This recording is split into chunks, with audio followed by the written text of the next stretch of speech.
Morning everyone, कैसे हैं? उम्मीद करती हूँ आप बहुत अच्छे होंगे। तो आज हम देखते हैं रसायन विज्ञान के जो विलियन वाला चैप्टर है। तो विलियन वाले चैप्टर के हम इसको कम से कम 43 से 44 प्रश्न करने वाले। कितने?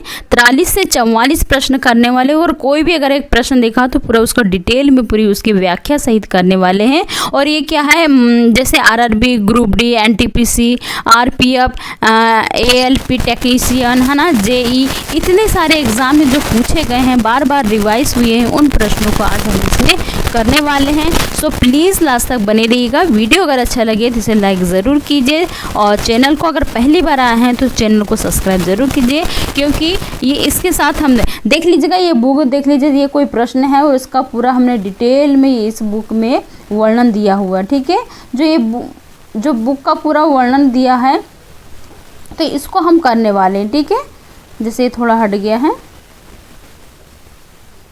तो ये हमारी बुक है ना। तो ये कोई प्रश्न है और प्रश्न के बारे में पूरा वर्णन दिया है, कितने सारे प्रश्न करके हैं, ऐसे पूरे हम 44 प्रश्न करने वाले। ठीक है, टोटल कितने वाले? 44 प्रश्न करने वाले।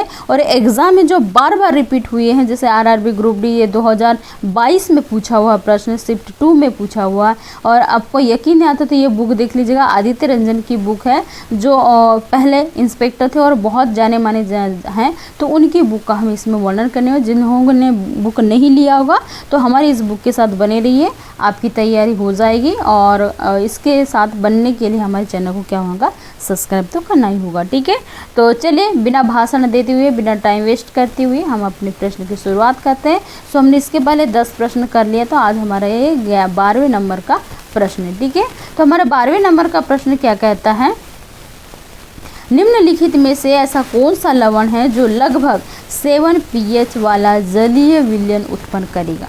NH4Cl, Na2NaCO3 मतलब सोडियम कार्बोनेट, K2SO4 और पोटेशियम सल्फेट, है ना। और तो इसके लिए क्या आएगा? ऑप्शन ए, ऑप्शन नंबर 2 आएगा, ऑप्शन नंबर 1 और 2 दोनों आएंगे, या ऑप्शन नंबर डी केवल तीसरे नंबर का आएगा। तो ऐसा कौन सा विलयन है, जो ऐसा कौन सा है जो कौन से नंबर का ऑब्जेक्टिव आएगा? NH4, ए आएगा, बी आएगा, सी आएगा। तो जो 7 जलीय pH मतलब 7 pH वाला जलीय उत्पन्न करेगा, तो इनमें से ऐसा कौन है जो उत्पन्न करेगा? तो इसका राइट आंसर आ जाएगा, ऑप्शन नंबर क्या आ जाएगा? डी आ जाएगा, K2SO4 जो प्रबल अम्ल होता है। साथ ही H2SO4 एवं प्रबल क्षार होता है जो KOH से बना होता है, इसलिए यह लगभग 7 pH वाले जलीय विलयन का निर्माण करेगा।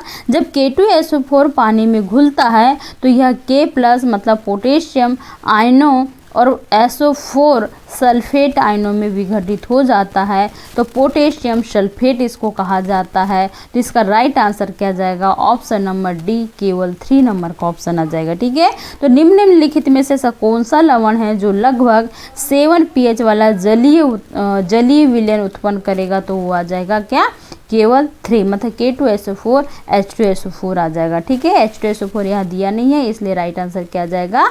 K2SO4 ऑप्शन नंबर 3 आ जाएगा। ठीक है, अगला प्रश्न चलते हैं। निम्नलिखित में से किस विलयन की पहचान उसकी गंध से की जाती है? ऐसा कौन सा विलयन है जिसकी गंध से पहचान की जाती है? देखिएगा, आरआरबी, एएलपी, CBT1 का क्वेश्चन है, और ये 2024 में शिफ्ट नंबर 1 में पूछा हुआ प्रश्न है। तो प्लीज़ आप तो इस पर ट्रस्ट कर सकते हैं, क्योंकि हमने बुक का ही आपका पूरा रिव्यू कर रहे हैं, आपके साथ पूरा बुक के ही रिव्यू कर रहे हैं, तो आप इस पर ट्रस्ट कर सकते हैं। ठीक है, आदित्य रंजन पर आप तो ट्रस्ट करते होंगे, तो आप मुझ पर भी ट्रस्ट कर सकते हैं। अगर आपको डेली ऐसी वीडियो आप चाहते हैं तो प्लीज़ हमारे चैनल के साथ बने रहिएगा, आपके लिए डेली वीडियो आपके लिए हम डालते रहेंगे। अगला है, निम्नलिखित में से किस विलयन की पहचान उसकी गंध से की जाती है? ऐसा कौन सा विलयन है जो उसकी पहचान उसकी गंध से की जाती है? जल में नमक, जल में पोटेशियम परमैंगनेट, जल में चीनी, जल में डिटॉल। तो डिटॉल जो होता है एक एंटीसेप्टिक होता है, और इसकी एक विशिष्ट और बहुत तीव्र गंध होती है, क्योंकि ये क्या होता है? एक फिनोलिक यौगिक होता है। ये क्या है? एक फिनोलिक यौगिक होता है, और इसकी जो गंध होती है बहुत ही तीव्र और तीक्ष्ण होती है। ठीक है, डिटॉल एक एंटीसेप्टिक होती है, जो अगर दर्द में अगर लग जाता है तो उस घाव को धोने से भी उसमें जो जितने सारे बैक्टीरियाज लग जाते हैं तो डिटॉल को साफ कर करके उसको रिमूव भी किया जा सकता है। ठीक है, तो ऑप्शन नंबर डी इसका राइट आंसर आएगा, जल में डेटॉल। ऑप्शन नंबर डी क्या आ जाएगा, जल में डेटॉल। अगला प्रश्न है हमारा, मिश्रण के बारे में निम्नलिखित कथनों पर विचार कीजिए और ज्ञात कीजिए कि कौन सा कथन इनमें से सही है। मिश्रण का संघटन परिवर्तनीय होता है। यौगिकों में नए पदार्थ का संघटन सदैव स्थायी होता है। मिश्रण उसमें उपस्थित घटकों के गुणधर्मों को दर्शाता है। तो इसलिए राइट आंसर इसमें क्या जाएगा, तो मिश्रण का जो संघटन है परिवर्तनीय होता है। ठीक है, इसलिए राइट इसका आंसर क्या जाएगा, ऑप्शन नंबर ए, मतलब 1 2 3 मतलब तीनों ऑप्शन सही आ जाएंगे। ठीक है, तो मिश्रण का जो संगठन होता है परिवर्तनीय होता है। मिश्रण में पदार्थों का जो अनुपात होता है भिन्न भिन्न होता है, अलग अलग होता है। क्योंकि इसलिए होता है क्योंकि जो नए पदार्थ का जो संगठन होता है सदैव कैसा होता है, परमानेंट होता है। कैसा होता है, परमानेंट होता है। जैसे ही उसमें जल में हाइड्रोजन के 2 ऑक्सीजन का 1 परमाणु होता है तो मिश्रण उसमें उपस्थित घटकों का गुणधर्म को दर्शाता है। जैसे पानी और नमक का मिश्रण या नमकीन होता है। नमक और पानी का मिश्रण क्या होता है, नमकीन होता है क्या, नहीं। इसलिए ऑप्शन नंबर क्या जाएगा, ए फर्स्ट भी आएगा, बी भी आएगा और थे मतलब 1 2 3। तो मिश्रण का संगठन परिवर्तनीय होता है। यौगिकों में नए पदार्थ का संगठन सदैव स्थायी होता है और मिश्रण उसमें उपस्थित घटकों के गुणधर्म को दर्शाता है। मतलब तीनों आ जाएगा, मतलब ऑप्शन नंबर ए इसका राइट आंसर आ जाएगा, मतलब तीनों ऑप्शन आ जाएंगे। अगला है, निम्नलिखित में से कौन सा मिश्रण का एक उदाहरण है। तो ऐसा बताइएगा कि मिश्रण का एक उदाहरण कौन सा है। तो मिश्रण का एक उदाहरण है नमक NaCl, आयरन Fe, जल H2O या वायु आ जाएगा। तो जो इसका राइट आंसर क्या जाएगा, ऑप्शन नंबर डी वायु। तो वायु क्या है, एक मिश्रण का उदाहरण है क्योंकि इसमें विभिन्न गैसों का निश्चित अनुपात में संयोजन होता है। बहुत सारी गैसों के एक निश्चित अनुपात में क्या होता है, संयोजन होता है, जुड़ाव होता है, लगा होता है, जुड़ा होता है। जैसे नाइट्रोजन, ऑक्सीजन, कार्बन आदि। वायु जो है समांगी मिश्रण का एक मुख्य उदाहरण क्या है, वायु क्या है, तो वायु जो है एक समांगी मिश्रण का क्या है, मिश्रित उदाहरण है। ठीक है, उसके बाद अगला देखते हैं, निम्नलिखित में से क्या वायु के मिश्रण का सर्वश्रेष्ठ वर्णन होता है या है। तो निम्नलिखित में तो वायु के मिश्रण, तो वायु के जो मिश्रण क्या है, तो वायु तो हम मिश्रण का ही उदाहरण है। तो इसका क्या है, ये किस प्रकार का उदाहरण है, समांगी वायु मिश्रण है। क्या है, समांगी मिश्रण का उदाहरण है। तो इसमें कुछ देखने का है नहीं, तो क्या है, समांगी मिश्रण है। ऑप्शन नंबर सी इसका करेक्ट आंसर आ जाएगा। ठीक है, तो समांगी मिश्रण का उदाहरण है। अगला है, निम्नलिखित में से कौन समांगी मिश्रण का एक उदाहरण नहीं है। तो समांगी मिश्रण का उदाहरण नहीं है बोल रहा है। अगला पहला ऑप्शन नंबर ए है, जल में कॉपर सल्फेट का मिश्रण, जल में चीनी का मिश्रण, जल में नमक का मिश्रण, जल में लोहे के कीलों का मिश्रण। तो जो समांगी मिश्रण का एक उदाहरण इन्होंने पूछा है, नहीं है। ऐसा कौन सा उदाहरण, जो समांगी मतलब जल और तरल पदार्थों का मिश्रण ही क्या कहलाता है, समांगी मिश्रण कहलाता है। तो ठीक है, तरल का जो अगर तरल के साथ ठोस हो जाएगा तो वो क्या हो जाएगा, विषमांगी। तो समांगी मिश्रण का उदाहरण नहीं है बोला है, मतलब हमें किसका पता करना है, विषमांगी का। तो ठीक है, तो देखिएगा, जल में कॉपर सल्फेट का मिश्रण तो होता ही है। जल में चीनी मतलब मिल जाएगी, जल में नमक जब घोलेंगे, जल में नमक घोलेंगे तो मिल जाएगा क्या, नहीं, तब भी मिल जाएगा। लेकिन जल में लोहे की कीलों को अगर हम डुबा के रखेंगे तो क्या वो घुलेगी, क्या नहीं घुलेगी। तो ये क्या होगा, तो ये विषमांगी का उदाहरण हो जाएगा, मतलब समांगी का उदाहरण नहीं है। तो ऑप्शन नंबर डी इसका राइट आंसर आ जाएगा। जल में लोहे की कीलों का मिश्रण एक विषमांगी मिश्रण का उदाहरण होता है, क्योंकि लोहा जल में नहीं घुलता है, क्योंकि ये पृथक रूप से क्या होता है, हमें दिखाई देता है, हम उसको पकड़ सकते हैं, उसको पकड़ के अलग कर सकते हैं। अगला है, निम्नलिखित में से कौन सा समांगी मिश्रण का उदाहरण नहीं है। तो समांगी का उदाहरण नहीं है शुद्ध वायु, समांगी मिश्रण का उदाहरण नहीं है बोला। शुद्ध वायु, सिरका, चीनी का घोल, गूदे वाला संतरे का रस। तो इन्होंने क्या बोला है, समांगी मिश्रण का उदाहरण नहीं है। समांगी मिश्रण का उदाहरण नहीं है मतलब क्या हो जाएगा, गूदे वाला जो संतरा होता है उसका रस क्या उसमें मिक्स हो जाएगा, क्या नहीं हो सकता। तो संतरे का जो गूदा व तरल रस होते हैं एक दूसरे में पूरी तरह से घुलते नहीं हैं, क्योंकि इनमें सरलता से पृथक किया जा सकता है। अर्थात ये कि क्या है, विषमांगी मिश्रण का नहीं है। क्या है? विषमांगी मिश्रण नहीं है, विषमांगी मिश्रण नहीं है। अगला है निम्नलिखित में से कौन सा विषमांगी मिश्रण का एक उदाहरण है? तो विषमांगी मिश्रण का जो एक उदाहरण क्या है? तो निम्नलिखित में से कौन सा एक विषमांगी मिश्रण का उदाहरण है? जल में घुला हुआ लवण, जल में घुला हुआ तेल, जल में घुला हुआ कॉपर सल्फेट का चूर्ण, जल में घुली हुई चीनी। सो इसका राइट आंसर क्या आ जाएगा? इसका राइट आंसर आ जाएगा ऑप्शन नंबर बी आ जाएगा, जल में घुला हुआ तेल आ जाएगा। तेल और पानी अमिश्री हैं क्योंकि उनकी आणविक ध्रुवताएं अलग अलग होती, क्योंकि उनके परिणाम स्वरूप अंतर आणविक बलों की परस्पर क्रिया करने में असमर्थता है। पानी एक ध्रुवीय विलायक है। क्या है? पानी एक ध्रुवीय विलायक है, वो तेल एक अध्रुवीय विलायक पदार्थ है। क्या है? पानी एक ध्रुवीय विलायक है, वो तेल एक अध्रुवीय पदार्थ है, जिसका अर्थ है कि उनके अणु एक दूसरे के प्रति आकर्षित नहीं होते हैं, जो लाइक डिसऑर्डर लाइक सिद्धांत का पालन करते हैं। क्या करते हैं? लाइक डिसॉल्व लाइक का उदाहरण करते का सिद्धांत का पालन करते हैं। ऑप्शन नंबर क्या आ जाएगा? बी इसका करेक्ट आंसर हो जाएगा। अगला है निम्नलिखित में से कौन सा समांगी मिश्रण का उदाहरण नहीं है? तो समांगी मिश्रण का उदाहरण नहीं है, कौन सा नंबर देख लिया हमने? 20वां नंबर देख लिया, 20 क्वेश्चन नंबर 20 का देख लिया। ठीक है, तो इन्होंने क्या बोला है? निम्नलिखित में से कौन समांगी मिश्रण का उदाहरण नहीं है? तो कौन सा है जो समांगी मिश्रण का उदाहरण है? जल में कॉपर सल्फेट का चूर्ण, जल में घुली हुई चीनी, जल में तेल, जल में घुला लवण। इसका राइट आंसर क्या जाएगा? ऑप्शन नंबर सी, जल में तेल विषमांगी मिश्रण का उदाहरण। अगला है निम्नलिखित में से कौन सा विषमांगी विलयन का एक उदाहरण है? तो विषमांगी विलयन का एक उदाहरण है टिंचर आयोडीन, एथेनॉल और पानी का मिश्रण, तेल और पानी का मिश्रण, नींबू और पानी। तो इसका राइट है क्या है? अगला है 19 की जो व्याख्या है, तो ये देख ले, तेल और पानी का मिश्रण होते हैं क्योंकि उनकी आणविक ध्रुवताएं भी अलग अलग होती हैं और उनके परिणाम स्वरूप जिनके अंतर आणविक बलों की परस्पर क्रिया में करने में असमर्थता होती है। ठीक है, अगला है हमारा निम्नलिखित में से कौन सा विषमांगी विलयन का एक उदाहरण है? तो विषमांगी विलयन का उदाहरण है, तो कौन है विषमांगी विलयन का एक उदाहरण? टिंचर आयोडीन, एथेनॉल और पानी का मिश्रण, तेल और पानी का मिश्रण, नींबू और पानी। तो ये 19 वाला देख लीजिएगा। निम्नलिखित में से कौन सा विषमांगी विलयन का उदाहरण है? तो ये भी 19 वाला ही प्रश्न देख लें। अगला 23 है, पेट्रोलियम के परिशोधन में कच्चे तेल को उच्च क्वथनांक वाले अंशों जैसे स्नेहक तेलों से पृथक करने के लिए कौन सी विधि अपनाई जाती है?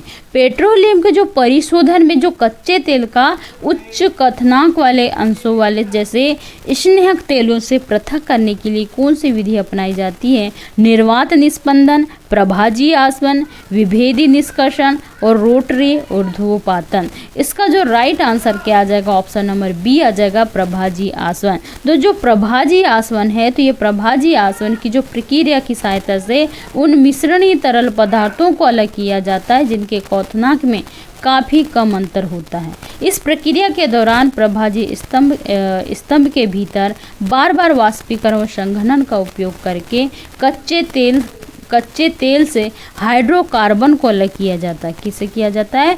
कच्चे तेल से हाइड्रोकार्बन को अलग किया जाता है।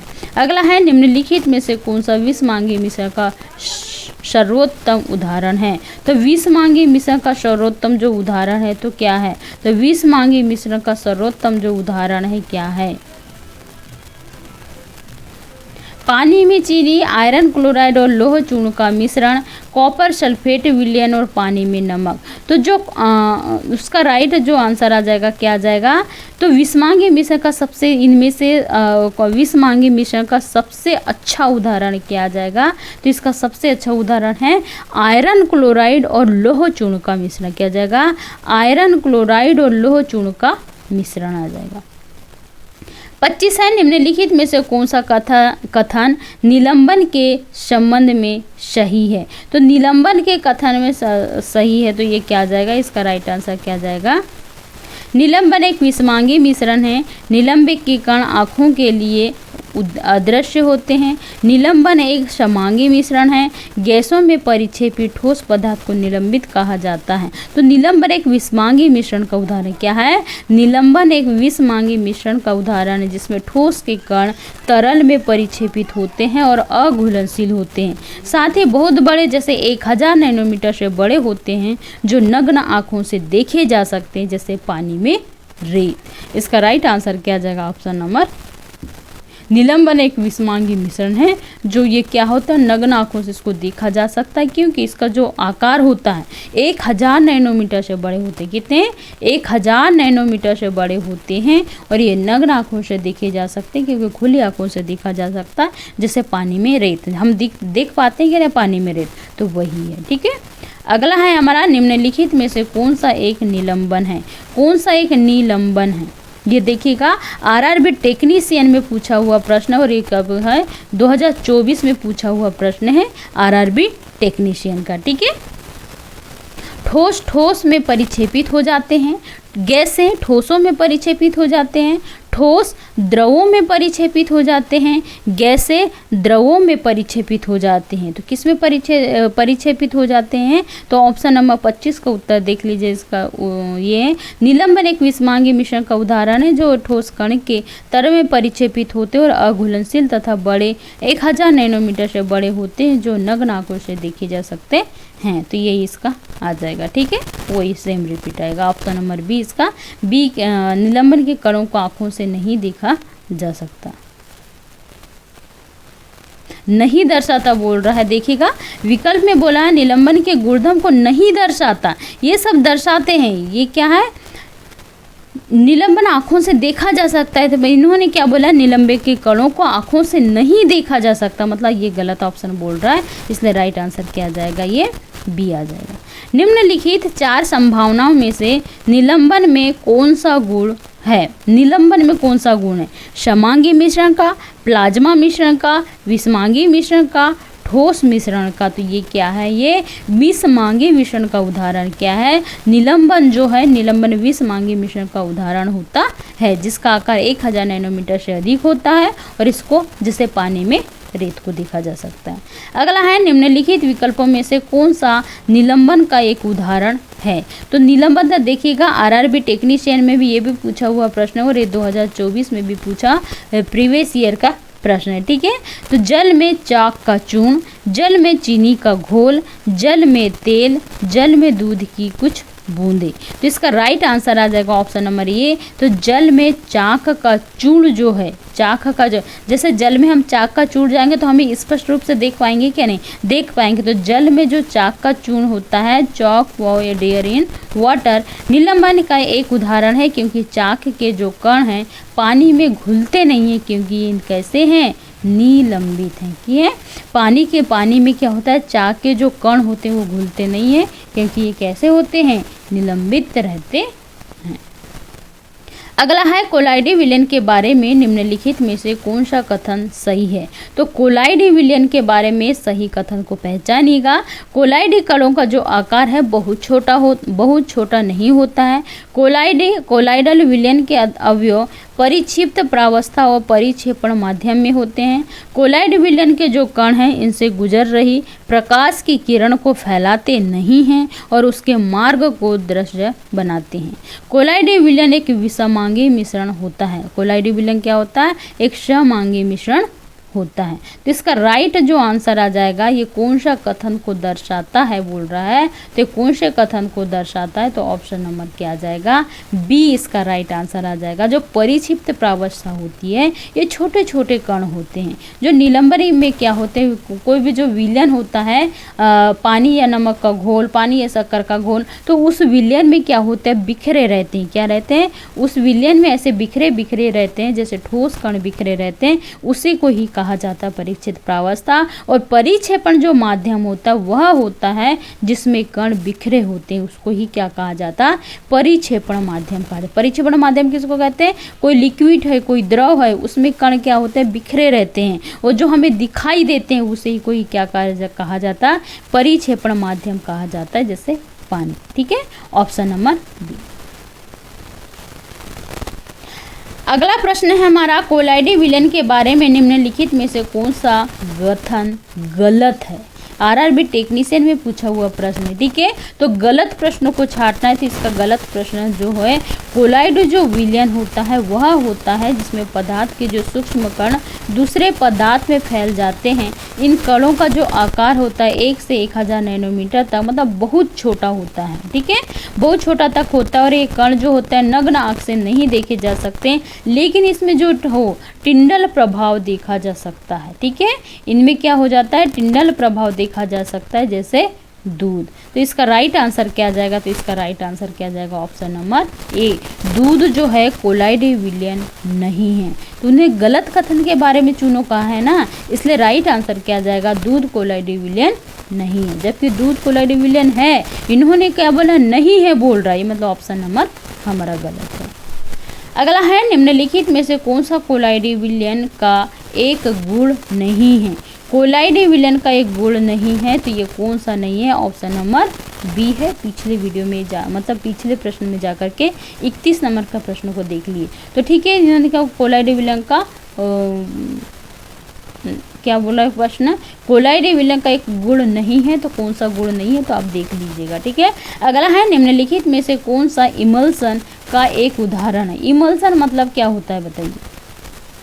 इमल्सन जो होता है पायस कहा जाता है। जैसे कोई वसा है, बहुत बड़ा वसा है, इसको छोटे छोटे टुकड़ों में तोड़ने की क्रिया को ही कहा जाता है इमल्सिफिकेशन है, पायस कहलाता है, ठीक है। नहीं सॉरी, वो इमल्सीकरण, वो पायसीकरण अलग, पायसीकरण होता है। वसा का छोटे छोटे बूंदों में तोड़ना पायसीकरण कहलाता है। और इमल्सन पायस क्या होता है, तो ये क्या होता है, एक प्रकार का क्या होता है, एक प्रकार का क्या होता है, फेस क्रीम, जो हमारे फेस में लगाने वाली जो क्रीम होती है। इमल्सन जो पायस होता है 2 या अधिक अमिश्रणीय तरल पदार्थों का कोलाइडी मिश्रण है। विषमांगी मिश्रण होता है जहां एक तरल की छोटी छोटी बूंदें दूसरे तरल में फैल जाती, क्या होती है, एक तरल की छोटी छोटी जो बूंदें हैं दूसरे तरल में फैल जाती है। इस प्रक्रिया को ही कहा जाता है पायसीकरण कहते हैं। जैसे फेस क्रीम क्या आएगा, जैसे फेस में लगाने वाली क्रीम। अगला है, फेस क्रीम किस प्रकार के कोलाइड रूप से संबंधित है। तो फेस जो लगाने वाली क्रीम होती है किस कोलाइड रूप से संबंधित है, जेल से, पायस से, ठोस से, झाग से। इसके पहले हमने अब भी देखा था फेस क्रीम क्या है, एक प्रकार का पायस है, इमल्सिफिकेशन, इमल्सीकरण है, पायसीकरण, ठीक है। अगला है, कोलाइड के लिए निम्नलिखित में से कौन सा कथन गलत है। तो कोलाइड के बारे में कौन सा कथन, गलत कथन को चुनिए। तो कोलाइड के बारे में गलत कथन को चुनना है। परिचित प्रावस्था में छोटे छोटे कण होते हैं जो विलयन में बिखरे होते हैं, जैसे ठोस कण। परिक्षेपण माध्यम वह द्रव होता है जिसमें कण बिखरे होते हैं, जैसे पानी, ठीक है। ठोस कण और पानी, तो ठोस कण में जो बिखरे थे उससे कोई परिचित प्रावस्था या परिक्षेपण माध्यम कहा जाता है। अगला है, कोलाइडी विलयन के बारे में निम्नलिखित में से कौन सा कथन गलत है। तो कोलाइडी विलयन, अच्छा ये वाला तो देख लिए थे, ठीक है, देख लिए थे क्या, नहीं देखे थे, ठीक है, नहीं देखे थे। तो कोलाइडी विलयन के बारे में निम्नलिखित गलत कथन को चुनिए। तो कौन सा गलत कथन क्या जाएगा, दूध कोलाइडी विलयन नहीं है, ठीक है। इसका देख लीजिएगा, कोलाइडी विलयन वह मिश्रण होते हैं जिसमें एक पदार्थ के सूक्ष्म कण दूसरे पदार्थ में फैल जाते हैं। इन कणों का जो आकार होता है 1 से 1000 नैनोमीटर के बीच होता है, मतलब बहुत छोटा होता है। लेकिन ये कण होता है नग्न आँखों से नहीं देखे जा सकते। क्या होता है, नग्न आँखों से नहीं देखे जा सकते, क्योंकि इसमें टिंडल प्रभाव देखा जा सकता है, जैसे दूध। अगला है, कौन सा कोलाइडी विलयन का गुण नहीं है। कोलाइडी विलयन का गुण नहीं है। तो कोलाइड जो विलयन का गुण नहीं है, किसमें कोलाइड विलयन का गुण नहीं है। कोलाइड का जो आकार इतना बड़ा होता है कि वह गुजर रही प्रकाश की किरण को फैलाते उसके मार्ग को दृश्य बनाते हैं। कोलाइड के कणों का आकार बहुत बड़ा होता है। कोलाइड विलयन के अवयव केवल परिचित प्रवास और परिक्षेपण माध्यम में होते हैं। कोलाइड एक विषमांगी मिश्रण है, तो इसका ऑप्शन हमारा जाएगा बी। तो कोलाइड के जो कणों का आकार बहुत बड़ा होता है, कोलाइड के कणों का आकार क्या होता है, बहुत बड़ा होता है। निलंबन के कणों का आकार 1 से 1000 नैनोमीटर के बीच होता है, जो उनको आंखों से देखा जा सकता है। लेकिन कोलाइड के कणों को क्या होता है, नग्न आंखों से नहीं देखा जा सकता। इन्होंने बोला है कोलाइड विलयन के बारे में कौन सा गुण नहीं है, तो कोलाइड विलयन का गुण नहीं है तो वो है कोलाइड विलयन। कोलाइड के कणों का आकार बहुत बड़ा होता है, तो ये गलत है। ठीक है, अगला है निम्नलिखित में से कौन सा इमल्सन का एक उदाहरण है, तो इमल्सकरण का एक उदाहरण किया जाएगा option number C, face cream. Face cream किस प्रकार के कोलाइड रूप से संबंधित है, जेल से, पायस से, झाग से, ठोस से, तो ये किससे संबंधित है, किससे संबंधित है, पायस से संबंधित है। तो ये देखिएगा आरआरबी टेक्नीशियन ग्रेड 2 में पूछा गया, 2024 में पूछा हुआ प्रश्न है। ठीक है, फेस क्रीम किस प्रकार के कोलाइड रूप से संबंधित है, तो ये पायस से संबंधित है।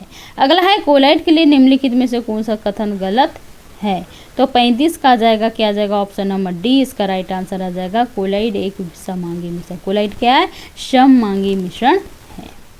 अगला है निम्नलिखित विकल्पों में से कौन सा कोलाइड में फोम का सही उदाहरण है, तो फोम का जो सही उदाहरण क्या आ जाएगा, तो क्या आ जाएगा, फ्यूमिस आ जाएगा।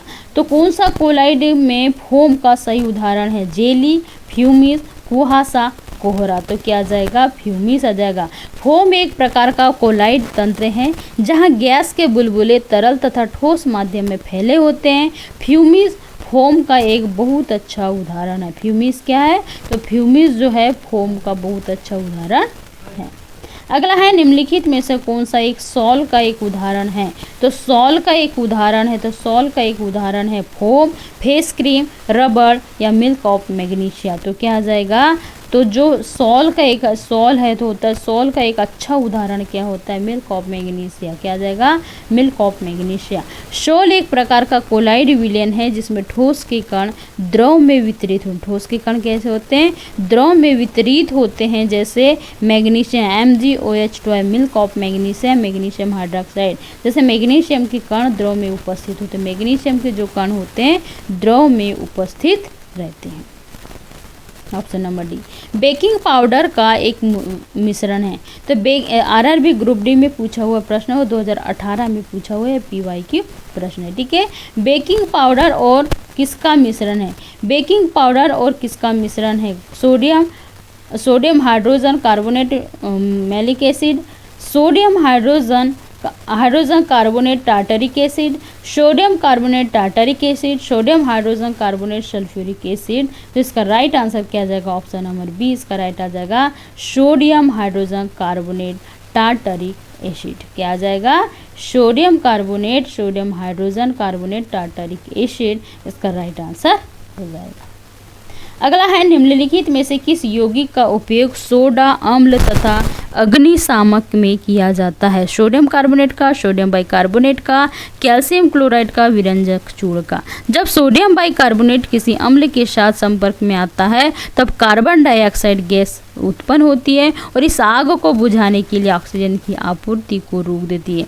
क्या होता है, इस आग को बुझाने के लिए ऑक्सीजन की आपूर्ति रोक देती है। NaHCO3 plus HCl NaCl plus H2O और CO2 हो जाती है। ठीक है, अगला प्रश्न है साबुन का जल रागी सिरा निम्नलिखित में से किसके साथ अभिक्रिया करता है, तो जल रागी जो होता है किसके साथ अभिक्रिया करता है, जल के साथ, तेल के साथ, जल और तेल दोनों के साथ, हाइड्रोकार्बन के साथ, तो किसके साथ, ये जल के साथ होता है, किसके साथ, जल के साथ। साबुन का जल रागी सिरा हाइड्रोफिलिक या आयनिक सिरा होता है, पानी के साथ अभिक्रिया करता है, क्योंकि जबकि जल विरागी सिरा हाइड्रोफोबिक या कार्बन श्रृंखला तेल या वसा के साथ अभिक्रिया करता है। इसका राइट आंसर आ जाएगा ए।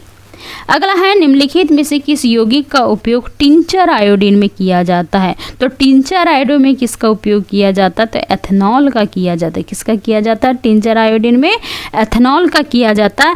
एथेनॉल क्या होता है, एथेनॉल एक अच्छा विलायक होता है जो आयोडीन के टिंचर बनाने के लिए आयोडीन, सोडियम या पोटेशियम आयोडाइड को आसानी से घोलता है। क्या होता है, टिंचर आयोडीन एथेनॉल एक अच्छा विलायक होता है जो आयोडीन के टिंचर बनाने के लिए आयोडीन, सोडियम या पोटेशियम आयोडाइड को आसानी से घोल देता है। इसका राइट आंसर क्या जाएगा, एथेनॉल। अगला है कौन सी रसोई प्रक्रिया परासरण का उदाहरण है। तो परासरण का जो उदाहरण है, मसालों का एक पोषण, खाद्य पदार्थों का नाइट्रोजन से प्रावधान, दूध में पास्ता को उबालना, सांद्रित लवण विलयन में कच्चे आम डालना। सो इसका राइट आंसर क्या जाएगा, ऑप्शन नंबर डी। तो सांद्रित जो लवण होता है, गाढ़ा वाला जो लवण होता है जिसको सांद्र लवण कहा जाता है, उस विलयन में कच्चे आम को डालते हैं। तो क्या, जब कच्चे आम को जब एक सांद्र नमक में घोला जाता है, कौन से नमक में, सघन नमक में घोला जाता है, तो ये परासरण की क्रिया द्वारा आम से जल बाहर निकलता है जिससे आम निर्जलित हो जाता है। इसलिए ये राइट आंसर क्या जाएगा, ऑप्शन नंबर डी, सांद्रित लवण विलयन में कच्चे आम घोलता है। अगला है CH3COONA की उपस्थिति में CH3COOH की विलेयता के कारण कम हो जाती। किसके कारण कम हो जाती, तापमान में वृद्धि के कारण, ऑक्सीकरण के कारण, सम आयन प्रभाव के कारण या आयन युग्मन के कारण। किसके कारण, CH3COOH एक दुर्बल अम्ल है, जल में तथा साम्यावस्था के अनुसार आंशिक पृथक्करण से गुजरता है। इसका राइट आंसर क्या जाएगा, ऑप्शन नंबर क्या जाएगा, ऑप्शन नंबर क्या जाएगा, इसका ऑप्शन नंबर आ जाएगा दुर्बल अम्ल है, जल एक साम्य अवस्था के अनुसार आंशिक पृथक्करण से गुजरता है। सोडियम में शीर्ष दुर्बल और प्रबल अम्ल से बना होता है। ठीक है, ये जल में क्या होता है, पूर्णतः वियोजित हो जाता है, आयन युग्मन है। ठीक है,